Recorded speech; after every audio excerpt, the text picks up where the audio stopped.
Live from Edmonton, it's Prairie Film Companion Live! With your hosts, Gerardo Ramos, Kyle Ball, Edmund Rotia, and Delbert. With musical guest, Sia. Kiss Maya Rudolph. And now, I said Sia, not the Sia. cast of Prairie Film Companion Live. Let's get ready to rumble! Oh boy.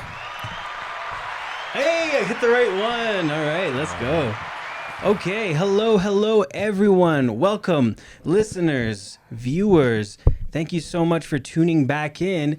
It has been a very long time. Goodness. A whole pandemic has gone by since we did our last episode.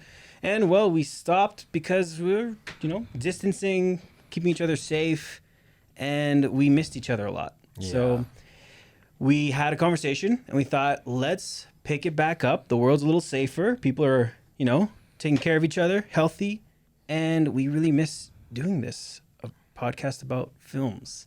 So I'm going to give everyone a little moment here just to recap the whole pandemic and everything you've gone through. No, I'm kidding. Just to check in on how you're doing, what you're excited for, why we want to start a podcast, anything that comes to mind. I'll toss it off here to my left to Kyle. Hi, I'm Kyle.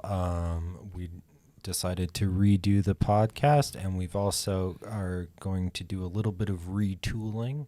You'll find out a bit more about that in a bit. Over to Edmund. Hi, thank you, Kyle. My name's Edmund from Edmonton. Great to be back.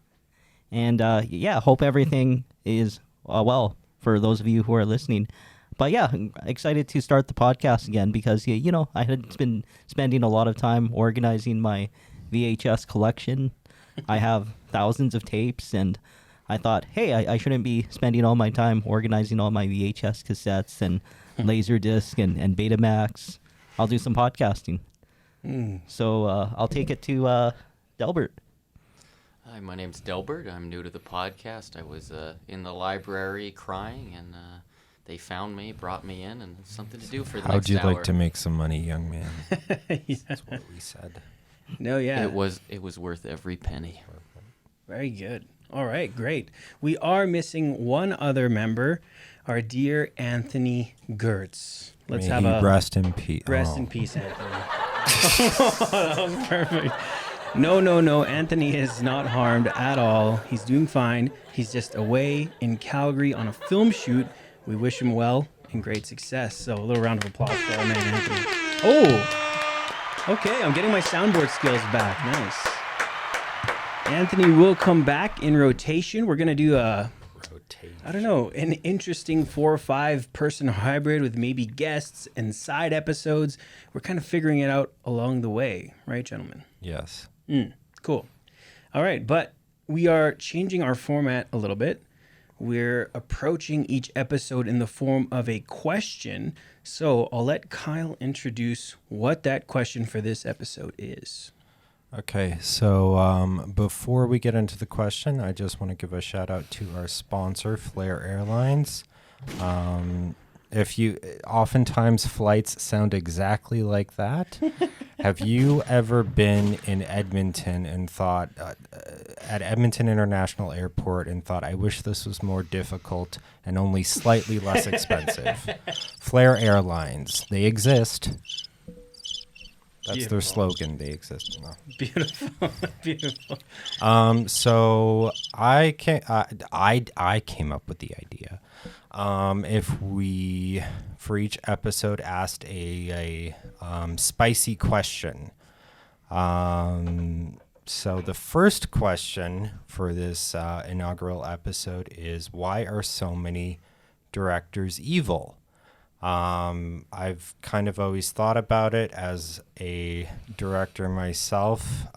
Growing up, I had to compartmentalize from a very young age that the people that I looked up to were evil or at least questionable human beings. I've noticed other people in other art fields, musicians, they kind of look at their idols with rose-colored glasses, but I don't know. Okay, so I don't quite know how to go into this. So some notable directors who are at the very least questionable. John Landis, the director of a few movies such as Blues Brothers, the Thriller video, Animal House, is known for almost essentially causing the manslaughter of 3 actors, including 2 illegally hired children on the set of the Twilight Zone movie. Roman Polanski, I guess enough said with that. He raped a child. The guy who directed Jeepers Creepers, same thing. Leni Riefenstahl, enough said there. She was a Nazi. Was she? Was she actually a Nazi? I thought she just like worked for them, even though I know that. Well, but yeah. okay. There was a famous philosopher, Martin Heidegger, who was on the fence with her, and he had this set of notes. Wait till 70 years till after I'm dead, and it turned out no, he was a Nazi the whole time. He was a Nazi the whole time. Okay. Yeah. And geez, it seems like it would even almost be easier to name directors who aren't evil. Like, okay, there's Ron Howard, probably Steven Spielberg, but even people like Quentin Tarantino or Paul Thomas Anderson, like they're not known for being nice by any stretch of the imagination. So why are there so many evil directors? Yeah, I mean, it's kind of like, I guess, not inherent in the role, but maybe the role itself is like a pretty easy breeding ground for an ego-fueled individual, even if that person wouldn't normally exhibit those things.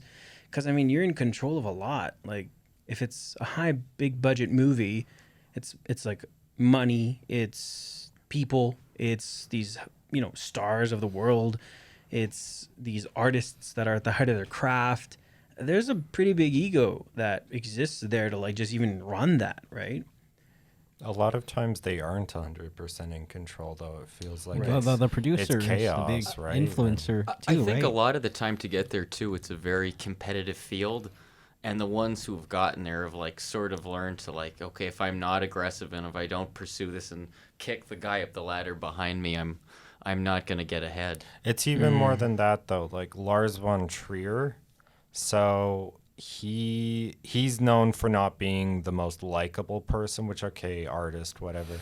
But then his career was kind of ruined when he said at The Cannes Film Festival. at the Cannes Film Festival that he idolized Hitler. Or he said, I can understand where Hitler was coming Yeah, from, or which something like that. so it's not just egomania or like, oh, they had to be aggressive to get ahead, like Madonna, right? Because musicians kind of have to be aggressive to get ahead. Yeah. Well, can I ask like a little sides question that still pertains to the main? I mean, a lot of us here in the room have been on set in some capacity, kind of bumping with some of these people, either directors or whatever. And I'm just curious, out of your own experience, like, have you felt or run into a director that you felt like, oh, that guy's like a control freak or an asshole or possibly even evil? Have you guys felt that? I've never had a control freak, and it wasn't in a professional setting, but, like, we had, like, I remember one director at film school who was sort of constantly assigned the task, was very rude in her attitude, like, sort of didn't know what to do, was, like, the last to arrive on set, the first to leave, and, like... To this very direct. Just like, thought because they were given the position that there was, like, in itself, like, the reward for something. Like, they were, you are now prince of the film set instead of, okay, you've been charged It's all with on these me, guys. responsibilities. It's like that kind of attitude. Like, I got a lot on my shoulders, guys. Right. It's Which is like why I get to be 2 hours late and hungover, right? Yeah, it's almost like your cross to bear, right? Yeah. Although I don't want to use that analogy. It's just like, oh, yeah, it's like, woe is me. I have to manage the ship, right? Edmund, I'm curious about your experiences. You filmed a little bit. Have you? Delbert met wasn't any- finished his. Oh, I'm so No, sorry. there wasn't much more to that, and I found what made with this director kind of difficult to work with. I worked with him as a producer once, and then as a cinematographer later. It was like they didn't understand the technical side of it, so like it's poor communication. Then I think for some people, and I don't think this happens too often on real sets, but maybe like in a school environment or a weird position where someone's been given it instead of had to set up, because usually in an independent or small budget film setting, the key creatives like the director will have put their own money and elbow grease and oil in, like Kyle has for his movies, or Anthony has, and Gerardo has for his projects. And then even though he won't direct anything, like great patron of cinema, Edmund Rotia. Oh, thank you. But You so don't I have think to. like the Oh, that's not the one I wanted, but okay. But yeah, and then also too, like I've been a pretty bossy, mean, like director of photography on some of those, and that for that, I Give think, me that lens now. no, it was yelling at my DOP or my DOP, the assistant director when he was about to slate. I forgot he was about to slate, so I saw him walking towards the camera, and I was just like on 2 hours of sleep, and like, Do you know what the fuck we're no, he said, get out of the fucking shot, Cam. It's like, no, he's all right. I'm real. Yeah. I'm sorry, Cam, but Right. Yeah. that's a side note there. But Sure. Yeah. I think a big thing though is like one of the big jerk directors or directors who are not kind of people, James Cameron. I There's hate him. But there's like he Wait, started why? out as a truck driver in Canada, and he worked his way up. He's as a model maker, and for Roger Corman started out there. Then he became an art director, DOP director, head of this, and like basically fought his way up. Oh wow. So it wasn't like he wasn't like a great like a USC film school grad, wasn't anointed. So I think with him in particular, like if someone isn't helping, they're in their way. But it might depend a little bit. He started off as a truck driver. Wow. Yeah, I like didn't know when that. he was in his early 20s, right? But like he's not Michael Bay bad, but like a notable example was on the shoot of Aliens, which was shot in the United Kingdom. The crew hated him because in the UK they have these things called laws, and it's a different culture too, right? So they have tea time on set without fail, right? And he didn't like that. Like in the States, they just have lunch and smoke breaks, and they were like, no, this is the way we're doing it. And anyways. Yeah, there's he knocked over the tea trolley. Yeah. Because you have a mid-afternoon and a mid-morning break, which they didn't have in like the world of like, I'm Roger Corman and you're my slave. They've got labor laws there. So apparently he knocked over this nice lady would come with the tea and biscuits, and he like knocked it over one day. And to get back at the English, he sank their ship. Dun, dun, dun. And drowned tons of tea trolleys, if you think about it, in Titanic. But it could be too him being an asshole, but also a different workflow, because Aliens is a sequel to a famous movie called Alien. Yeah. And the director He's of Alien kind of known had as- a similar Yeah. trouble with Blade Runner He right was after. a with British the guy crew. who didn't get along with the American crews. I never thought about that. Yeah. And they had to Blade make Runner. shirts that said "Xenophobia sucks." on Yeah, the Blade there was a Runner whole shirt, thing with shirts where there was like a battle of the shirts. Like W.C. Fields said, "I never met a man I didn't like," and crew members started making shirts saying W.C. Fields never met Ridley Scott, and then it became this battle of the shirts. And then at some point, the producer said, "Okay, no more shirts, like no more." Take your shirts off. It's like Yeah. that's why Rutger Hauer in the final scene of the movie is only wearing a Speedo and a pigeon. Right, in the rain. I wanted to go back for a second to Edmund's personal experience. I was jumping around a bit, sorry. No worries. I was curious if you had ever encountered that type of personality on set. Not really, because I haven't been on set as much. Like I do more producing and logistics. But yeah, I have been on like I guess sets for like student films and emerging artists where people didn't have a clue. But yeah, I totally think that with whether you're a producer or a director, you have to have these people skills. You have to have these leadership skills, especially in this post-COVID era where you know it's not about being creatively intelligent, technically intelligent, but also being emotionally intelligent. Yeah.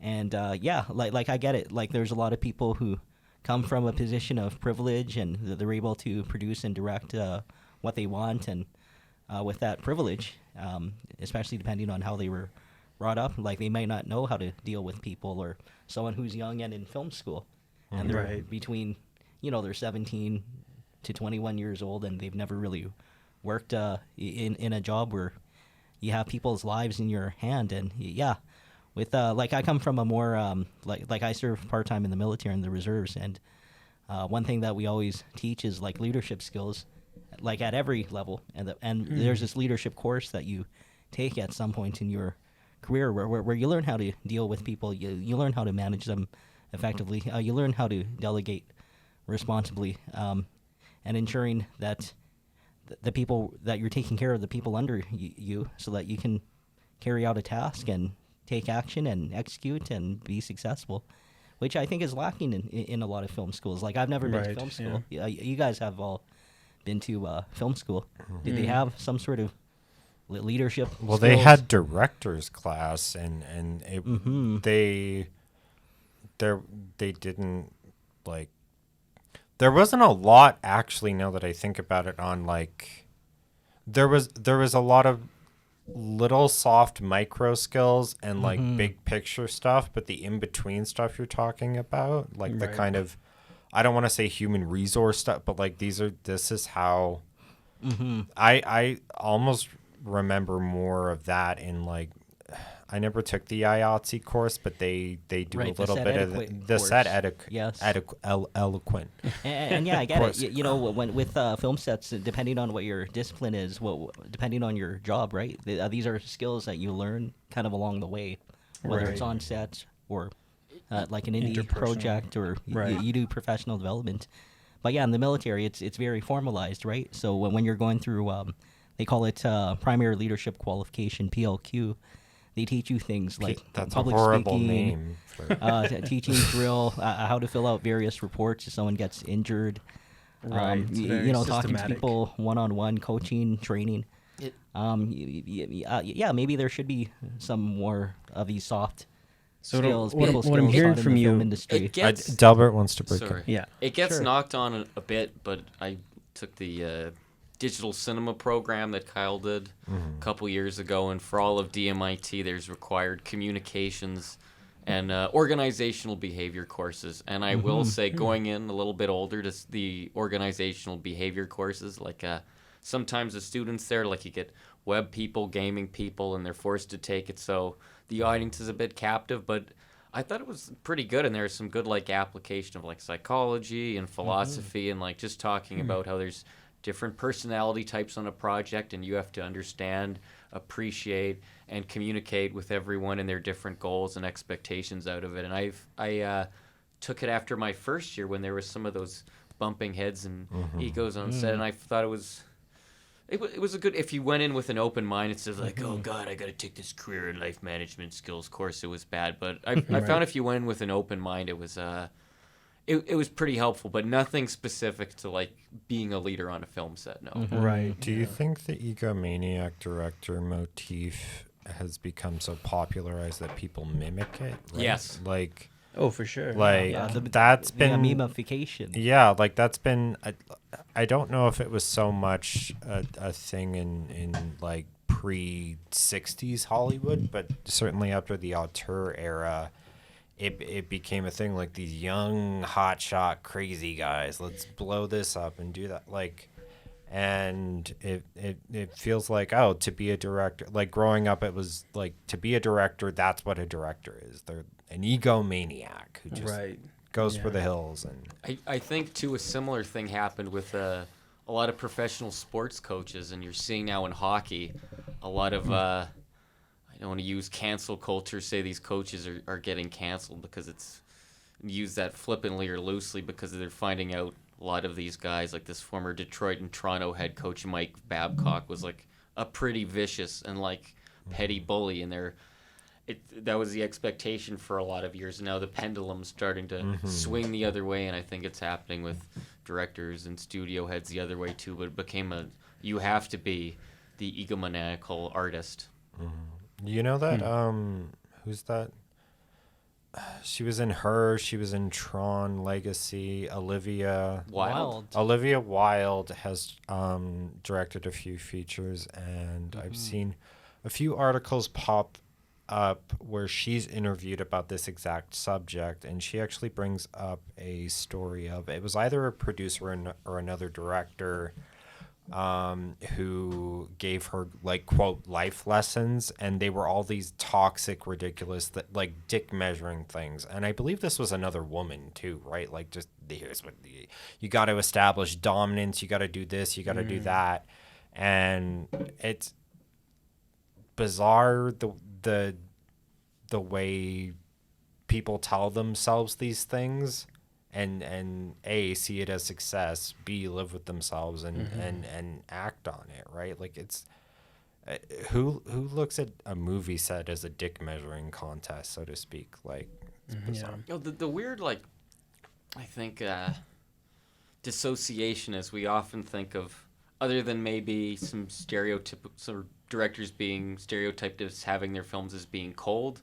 A lot of the time we think of not just filmmaking, but art is passionate and a celebration of the human spirit. And when you hear of a director like, okay, nobody talk to Shelley, nobody be nice to her, it seems counterintuitive to the goal of filmmaking and art. How someone could, the means clearly don't seem to justify the ends here, and the means in some cases seem to completely contradict the ends.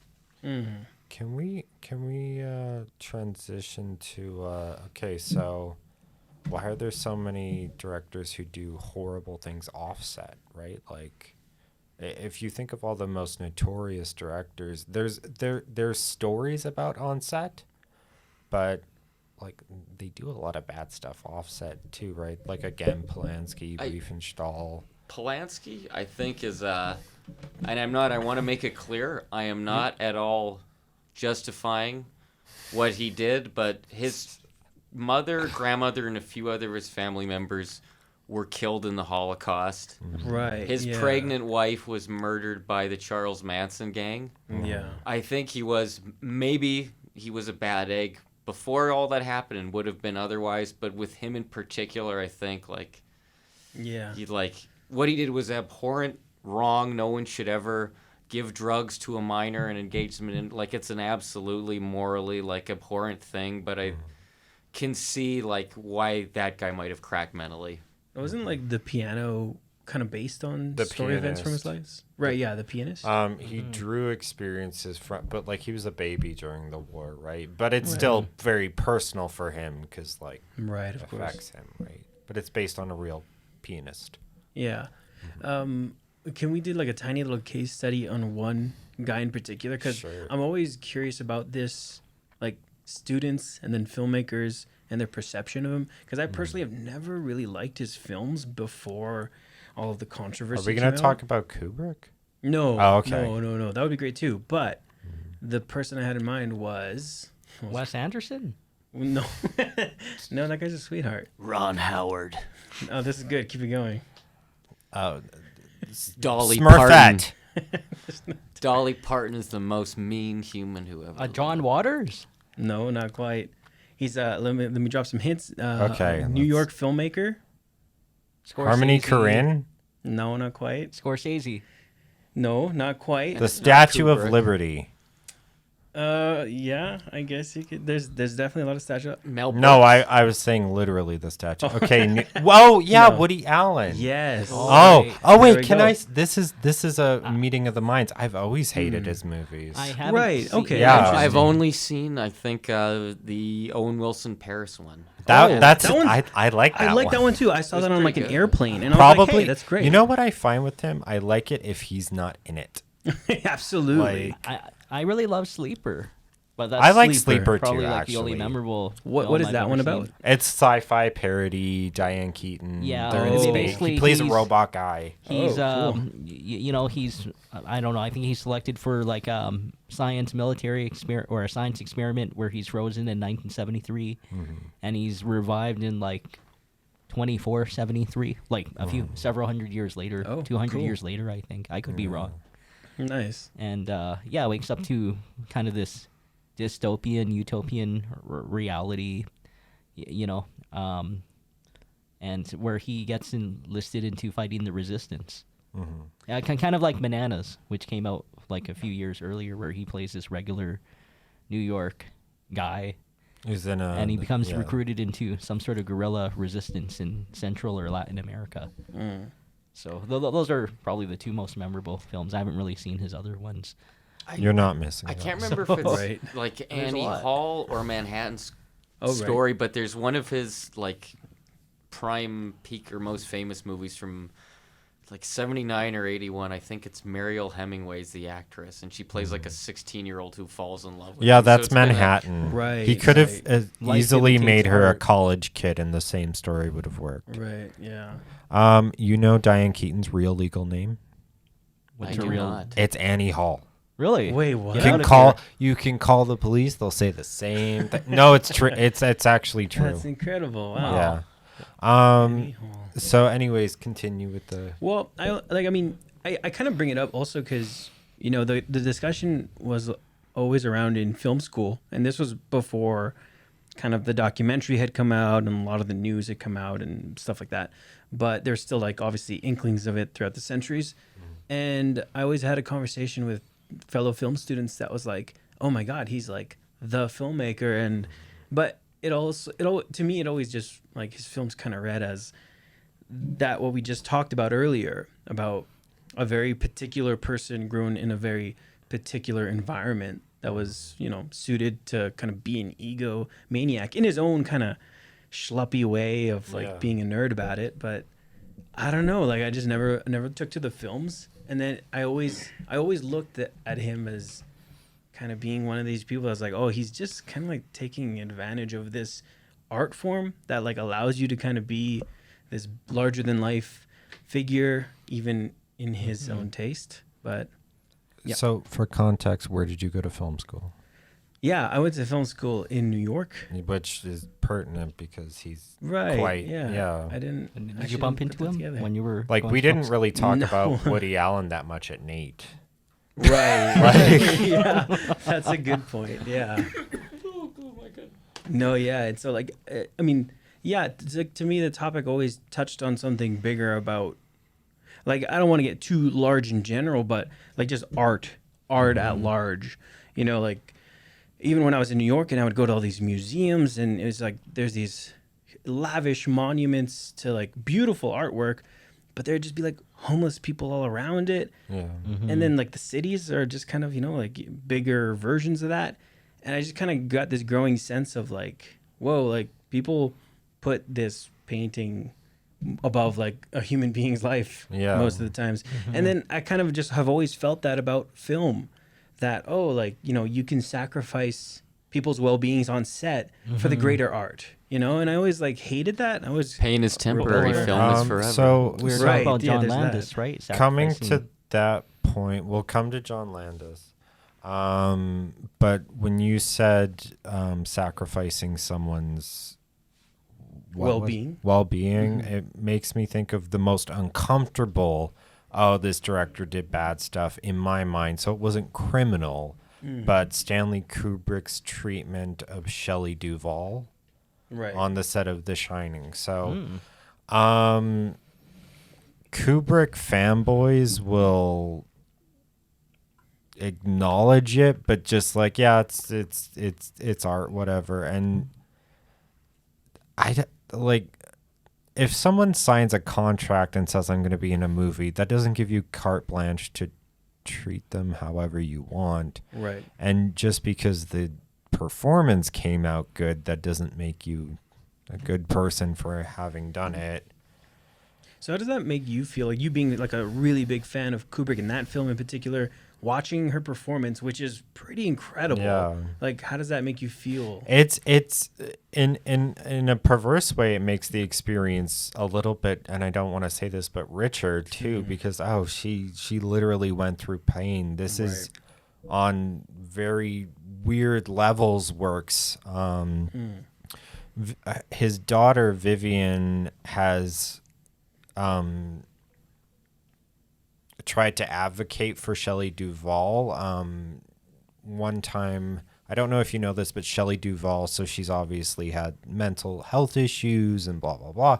And Dr. Phil saw this as a perfect opportunity to exploit a celebrity and interviewed her through a multi-episode arc. And Vivian Kubrick actually tweeted that she found it reprehensible and disgusting and all this stuff. And I really want to know how she feels about the whole thing, because she was there for it. And in one sense, okay, well, that's just my dad, who by all regards was a great dad.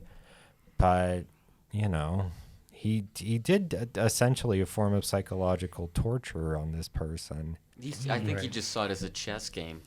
Well, that's even worse. Like, you can't just say, oh, well, that almost makes it seem like Shelley Duvall had just as much of a right to enjoyment and not to be abused as Stanley Kubrick did, right? And I think it also is another thing. Oh, well, they just look at this as play. They just look at this as art. Like, that doesn't give them an excuse. There should be reasonable people to figure out that you can't make someone do a take 100 times. And some of these stories have been embellished, but I think too also we don't have, or there was not as an appreciation for mental health. Yeah. Even back as far as like 1980, like I don't want to go off on a side tangent, but John Huston made a film about post-traumatic stress in World War II soldiers.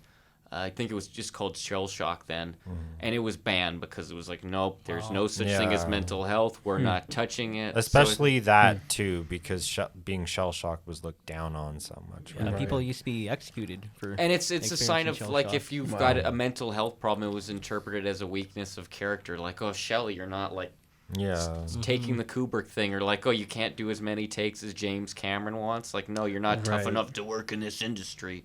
Type bullshit. And the thing is, Shelley Duvall never really, quote, wanted to be an actress. She was discovered working at like KFC or something, or like a mall, by Robert Altman for Nashville, and he cast her. McCabe and Miss Miller. Yeah. And then, I don't know which. I guess Cabe and Miss Miller, and then her career took off after that, right? So she wasn't even a classically trained actress, right? No, she had a small role in that. Sort of joined his company in the Nashville and Three Women and some other ones. Yeah. And they always Popeyes. See, Robert Altman's an interesting antithesis of Kubrick, because he's very well loved by actors. Like, actors love working with him. They don't see him as harsh, and he's very much a actor's director, right? And I almost think, because I wonder if she had the idea, oh, this is great, every director is going to be like Robert Altman, I can't wait to be in more movies, right? And then she had to deal with Kubrick. Yeah, I always feared, like, not only in film school, but then afterwards, my own gauge of being on set and being, like, kind of taking on those roles of, like, oh, do this because we're on set and we have a short amount of time, to someone else, like, making them, I don't know, go another extra take. Or my biggest fear was, like, you hear these stories about a director going up to, say there's two people in a scene, and going up to one of them and giving them a certain set of rules, being like, oh no, don't tell them anything, and then going to the other one and like playing this like very almost like gaslighting manipulation game. Well, and you can do scared me. like doing a little bit like that is kind of par for the course, right? Like if you're doing it in the context of, oh, I'm gonna pull an emotion out of someone. What if I made the actor not eat lunch? But like that's a little bit par for the course, right? Like, no, fair. But my fear was always like, oh, how far will I let that slip within myself? And I remember actually when I was shooting my thesis in New York, I had it in my head that I was going to be the cinematographer, the director, and have like a small crew and just like do it wherever I could. And when we were shooting this kind of final scene, in short, like my piece is just about like little vignettes of like me and my mom and like memories and just recreating them. And then there's this final moment where it's just this like very emotional moment in this scene, and the mother figure is just like crying, right? And as an ignorant kid in film school, I was just like, yeah, okay, so this is the scene you're gonna cry, and we'll just go through it a couple times, blah blah blah. And then the first time we went through it, I'm like walking in this dark room, it's candlelit, it looks like quite morose, and I'm recording, I'm like, oh, this is looking great, and then we like cut, and then after that take, everyone kind of like settles, comes out, and then I didn't have enough sense to like touch base with the actress who was portraying the mom, and the actress is kind of like off in the corner, and everyone else kind of buzzing around, and then I hear her just start weeping, like just like full on weeping, and I'm like, oh my god, like, you know, my humanity kicked in, and I was like, what the hell did I just do? Like in that moment, I was like, it's not worth making a movie if I'm gonna put someone through that torture. And then I went up, I was like, I'm so sorry, what did I do? Like, was there something wrong? Was that too far? What? And she's like, no, you know, like, thanks for checking in, but this is just like part of the role. This is me getting there, and like, this is like coming out, and it just needs to, and it's okay. And I was like so scared, I was so baffled that was like a dynamic, you know, that's so different from every other human dynamic you go through in day to day. But I've always just feared that, like going a little extra, being like, oh, I can do that. Oh, well, what else can I put up? Can I sew human beings together and make them a human centipede? Like, no, I would never do that. But I'm saying, you know, there's this scale. So the future opens June 10th. Well, as long as you stay within your parameters, because bringing in the military example, right? You could have people working under you, what they call the subordinates or your troops. And you have to be aware of what you're allowed to do and what you can't do, and that involves, well, I guess from the perspective of the director, you know, what can you do within the context of the union, the Screen Actors Guild of America, or ACTRA here in Canada. What can you push your what can you do within the confines? What are your ethics too, and morals? But yeah, I'm sure there's certain limitations to what directors can and can't do, especially in the treatment of actors, actresses. Yeah. So. What's the most you would push someone to do for a shot? Die. It's kind of No. that happened in the past year. No. Unfortunate. No. Yeah. It depends on the thing, and I think a lot of it too becomes about communication, pre-planning, and setting expectations. I think that Shelley Duvall situation is almost a bit of a nightmare one, because Kubrick had this incredible trust from the studios where he didn't have a schedule. He shot until he was happy with shooting was done. So The Shining took a year plus to film, and like when I think on most other movies, okay, we're gonna be at the bathroom for 2 days. We got to get this shot done in this many hours. And I think sometimes on a Kubrick set, this is the 14th day we've been in this pool room for Eyes Wide Shut. Like, he was notorious for taking an extreme amount of time. And I think I can imagine a unique terror and anxiety from coming from that, and maybe having to play an abused character too, and like, how long am I going to be stuck here in this mindset? Yeah. And then maybe like in the evil chess game Kubrick's playing too, like, oh my, she might get a little used to it, might get a little weak here, gotta like ramp up. Like there's I think unique bad traps with the Kubrick one. I feel like people treat Kubrick and Hitchcock, who also was kind of a bad guy, Right. like Really? Shakespeare. Oh yeah. Oh, he was super bad. Oh He I've basically only seen that biopic that they made a few years ago with Anthony Hopkins. he Mirren. basically wanted to like get Tippi Hedren to fall in love with him because Hitchcock sex symbol, right? Like he basically had a sexless companionship marriage with his wife, and Tippi Hedren did not want to have. And previous actresses that had worked with him, because they were kind of established, he didn't bother with them, right? Like he knew that if he pushed Ingrid Bergman too much, like it could come back on him, right? But Tippi Hedren was fresh, right? Like he wanted to mold her into something. And the scene in The Birds where all the birds fly on her in the attic, like they were literally throwing birds at her, right? Yeah, it's kind of tough to watch when you know that. That was like 3 or 4 days of them doing that, and there was no reason to he was just hurting her, right? Right. And the movie he made after with her, Sean Connery rapes it, and it's presented as like a positive, liberating act for her. It's like really, it's even like the bird.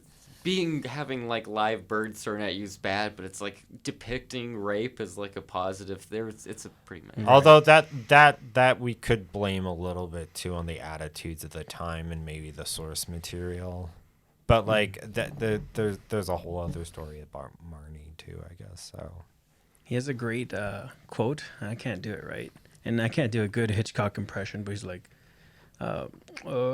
Actors are just cattle. That's a horrible Hitchcock impression. And that's not even the right quote. You need to eat more and mess up your jaw. The bottom lip has to be quite big out. If you want to, that's pretty good. No, he's British. If you want to smack these titties around, you're gonna have to eat this ass first. I've never pictured. Oh, master of suspense. Hitchcock getting his ass eaten. He makes you think, he makes you think. That's good. He got Jimmy Stewart to do the most un-Jimmy Stewart things ever.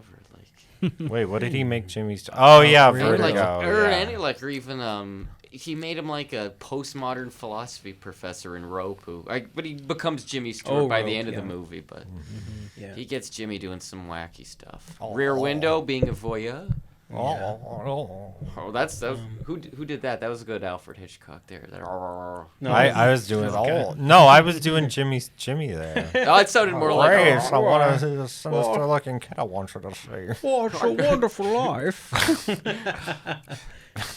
I just kind of want to gauge our time here. We're kind of nearing the end of our hour, but I did have a kind of a question that flips it onto us a little bit. But before we did, I know we didn't dive deep into any specific topic. Was there anything else anyone wanted to bring up about this topic? Why are some directors evil?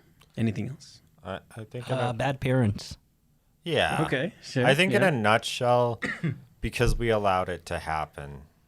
Okay. I think that's really all there is to it. Just like if you're even to expound on that, like people like Harvey Weinstein, filmmaking, Hollywood, there's always the excuse of, it's art, the ends justify the means, because we allowed it to happen, right? Mm-hmm. And I feel like the egomaniac director is dying.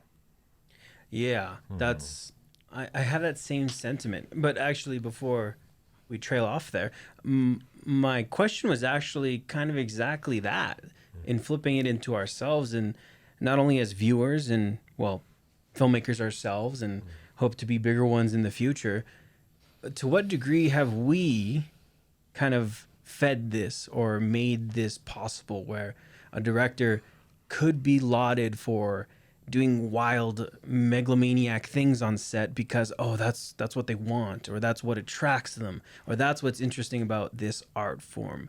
To what degree are we responsible? I think we didn't really push back on it or question it for a long time. Yeah. And the bitter reality is we live in this capitalist society where, it's very profit driven.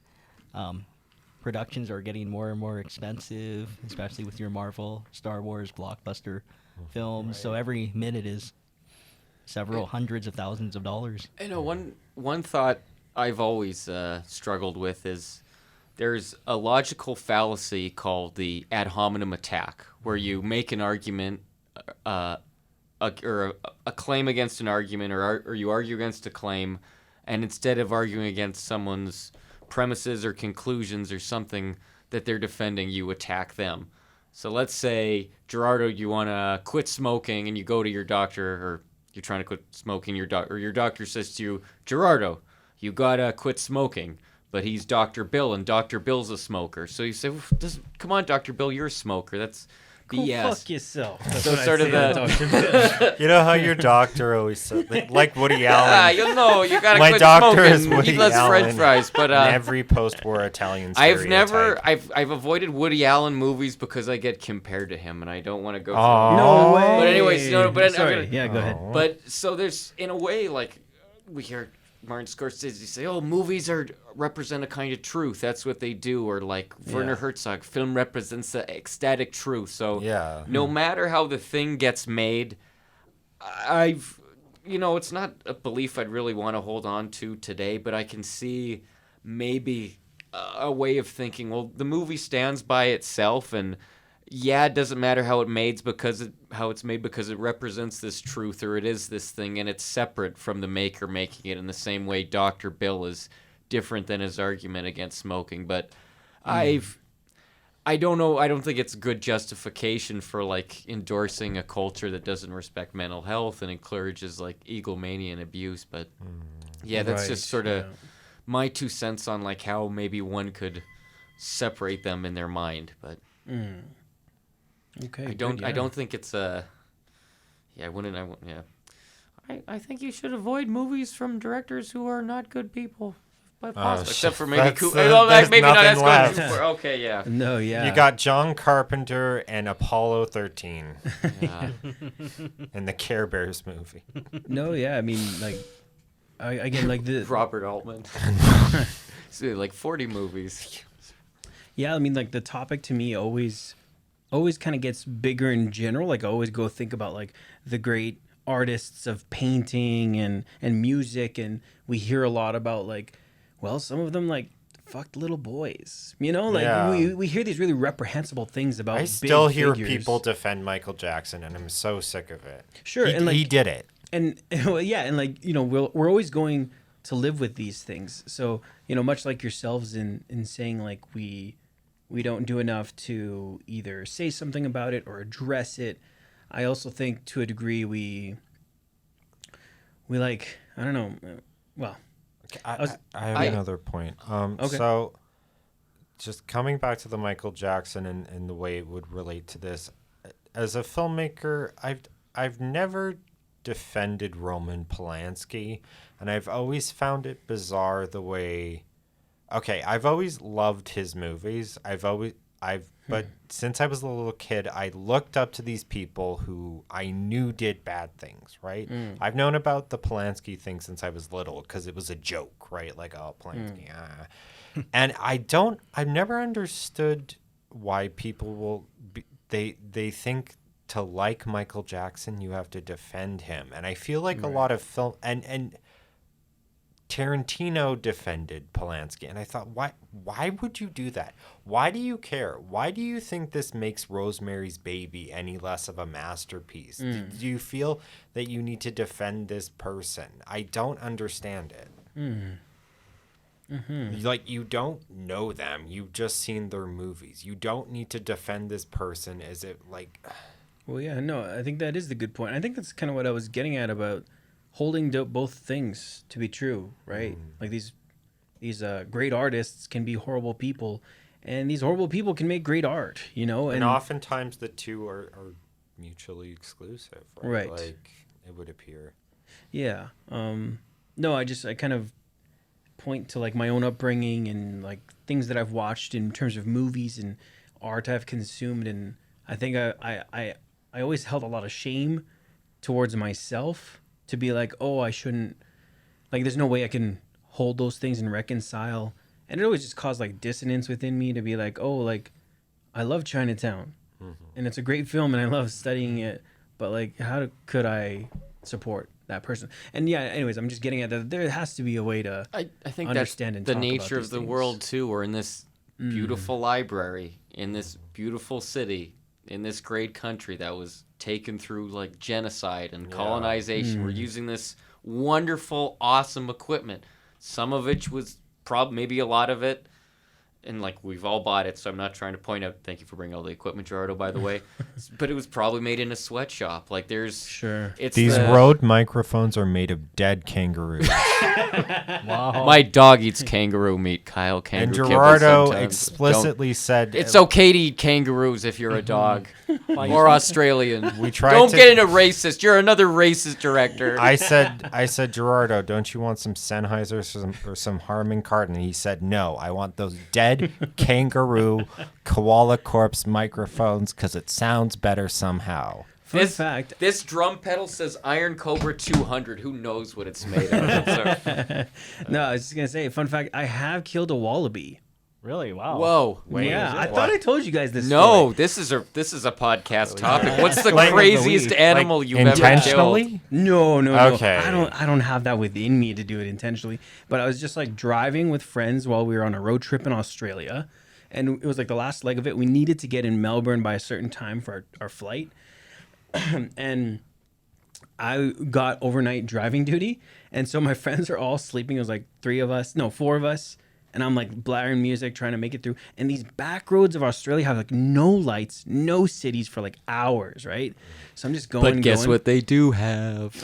Well, yeah, along the highway, you'll see little lights flicker up. And I was like, at first, when I saw it, I was like, holy shit, wow, like that's right there. And you just drive so close next to them. You know, we booking it on this highway. And then after a while, I see this little like thing kind of start to move out in front of me. And I'm like, oh, no. Like, I have to move. And thankfully, there was no one on the opposite side of the road. So I started, like, veering off. And the thing didn't stop. It just kept hopping slowly into my vehicle. Bam! I smack it. And it didn't, like, go flying or anything. I don't know. I ran it over, probably. And my friends jump up, and they're like, what the fuck was that? And I was like, all right, calm down. I think I killed a wallaby. I'm not going to stop because who knows what else is out there. But just so you know, if there's blood on the, like, it's probably this little wallaby. And I think it's a wallaby because it was like a small kangaroo. It looked like a small kangaroo. Or it could have been a baby kangaroo, which makes it all the worse. It came boomeranging back. And it's like, I'm going The to eat your baby. But now you know. You were framed by a mother kangaroo who took it out of its pouch and tossed it in front of your car. You could have dinner that night or that morning. Oh. Well, now you know that this filmmaker has his own things that you need to. It's like You're the reconcile. wallabies. And that filmmaker is Gerardo Ramos. And now Polanski. you know the rest of the John story. Landis killing 3 people, the Cannibal Holocaust guy, and then Gerardo Ramos for killing what? Oh, I there's believe is a the Heaven's protected Gate species. director. He was a bad guy. Michael Camino killed cattle on the set of Heaven's Gate, and that's why they have the no I know animals about rhymed in that, the making yeah. of this. Yeah. Oh, really? That's where it Werner started. Herzog is not a great record. And Jodorowsky blew up some. I toads. hate Right. Jodorowsky. I don't give a shit about him. When He's you- evil. Mountain, if right? he made Dune, it would have been way better. No, Come no, on no. now, it I think he's would've. crazy, Right. not evil, but it would have been different. Yeah, that's true. All right, I don't want us to bleed into another topic just yet. Any last words on our topic here, gentlemen? Devil's gonna get you. I think there are some examples of directors who are liked by their crew or at least liked by actors. So I think some silver linings there. Like actors love Robert Altman, and he's makes them do extreme things, go through emotional highs and lows, violent scenes, sex scenes, and they're willing to do it because he's able to build that trust and there's some reason to justify it, and always works with the same crew, often in actors, and has them coming back. So they want to do it. Another director who actors and crew claim are great to work with, who works with the same people a lot, David Cronenberg gets people to Yeah. do crazy things, Right. and like He's like there's quite interviews. loved, actually. There's Yeah. interviews with the cast of Crash saying, "No, we had a Yeah. great time. It was really comfortable." That's and amazing. I don't want to go into the details. And of David that movie, Lynch but too. Come Yeah. to think of it, he's quite well liked. Right. Yeah. Yes. I heard a creepy story about him the other week. Oh, but it was a little, what did he it do? was. Oh, don't ruin. I won't. him. I won't. I'll do it off the podcast. I don't know. It might Sure, be yeah. hearsay. I don't want to be because I like David Lynch too. So Yeah, no. or his movies. I don't know about the person because I've heard mixed things. No, that's a great note to end on. You know, you said earlier that like the pendulum feels like it's swinging. And yeah, like, you know, back in the 60s, 70s, it felt like kind of fucking Wild West. I remember watching some movies where it's like you can viscerally tell like, oh, that's a fucked up thing that they did on set, or that animal is like legitimately dead on camera and you're watching it die. And now like I feel like the pendulum is swung to where, you know, not that we're in this militarized structure, but that emotional intelligence about your crew, about your cast, about what you're doing is much more important than just getting this shocking film. Well, society has changed a lot, right? Like women are no longer subservient to men as you know. The Wait, 50s, what? 60s. Oh. Well, I'm just saying we live in this more politically kidding. correct Me Too Okay, just say that era again. where you know studios are striving for diversity, inclusion, and equity, and people are a lot more smarter and have different platforms, and you know, what were once marginalized, oppressed groups have risen up, and they're making great works themselves. So yeah, you know, I would hope that things continue to get better, so we don't have Yeah. those ego maniac directors where people are abused or people have to die on set. Can I Because just unfortunately, make a- people still are dying on set. We witnessed that recently on that film with Rust. yes, that's Right. right. Yeah. No, yeah, it's a good point. I just want to make a recommendation from personal experience. It's an incredibly powerful lesson, and I recommend this to every director. Direct something that has kids as the stars, because with kids, it's a one-on-one lesson on just people skills to the 100th degree of how having to deal with actors, right? Because you have to be on your best behavior. You have to make it fun for them. It's a great crash course. Oh, I think we're being Right. kicked out. I think it's not 8:30 yet. No, we have it still late. Oh, I thought someone knocked on the door. Sorry. Yeah, it should be good. Yeah. But that's a good I'm point. really So sorry. yeah, Um, and it's rewarding too. yeah. It's just a little quick anecdote about that. I remember in film school, they're like, don't make a film with kids or animals because it's really Or tough. special effects. Right? Yeah, I don't know. They didn't say that to me, but I'm just, you know, like those Those Or are James that's Cameron. Traditionally the three things. No effects, no animals, no kids. or Woody Allen. Harry Potter had all Right? No, it's no, true. no, like exactly, like- that was a thing they like yeah. And so, anyways, like, yeah, the challenge there is like that. There's a lot of good reward. See, in Yeah. that instance. Okay, yeah, I think we should wrap there, gentlemen. Before we do, though, I wanted to thank you guys. Thanks for coming to do this podcast again. Yeah. It's Thank such a you. nice. I have nothing better to do on a Friday night. No, it's so nice. I mean, like, we I'm had kidding. spent so much time isolated and going through wild things in the pandemic. Like, I miss this so much because it was like a nice touchstone base to talk about something so much that we all love. You know, outside of this, in other contexts, it's like, oh, we're going to do something. We're either watching a movie together, or there's never like a time to like sit on a subject. So I appreciate your time and energy today, gentlemen. Next episode we're gonna finally ask the question that's been on everyone's mind. When is everyone gonna stop pretending that Citizen Kane's actually a good movie? It is. A No, good movie. I'm not- It's a great movie. I'm just sassing you. I'm just sassing you. You're being too sassy there, Mister. There is a man, a certain man. It is- All right, we'll do a couple of shout outs here to the end. Thank you to Anthony Gertz, who is not here. Yeah. But thank you. A little round of applause for our man. Yay. Thank you And to- our sponsor, Flair Airlines, will get you to from Edmonton to Calgary in 16 hours. There we go. All right. Thanks, listeners. Thanks, viewers. We appreciate your time and your energy. We aim to kind of do something bi-weekly, right, guys? Yeah. We'll see how that goes, and we'll Yeah. keep it coming, maybe even more frequently. So, Yes. Dun dun dun. We're all on board for coming more frequently. We'll Oh, see yes. you at the movies. all right, send us off, Edmund. Sing. What am I supposed to say? No, sing. Maya Remember, Rudolph. you were gonna sing us out. It's like everyone's clapping and at the end of SNL, there's And like the E the Street performance. Band. Well, usually people get on stage with everyone else, and they all. Right. We should do that. All right, go. So thanks. Say your thanks, and we'll roll your credits. We'll Here roll she credits. comes. Thank you for watching. Stay. That's Come again We're in at the hell. same time on the same channel on the same dial. Great job. Good job, everyone. All right, perfect. That's 8:04. We're good. That's a good out. Good All right, job, rap guys. party. Good job. Good job. Do I look fat? You look Kyle, I'm sexy. sorry for interrupting during your epilogue. I thought it was a knock on the door, but I think it was a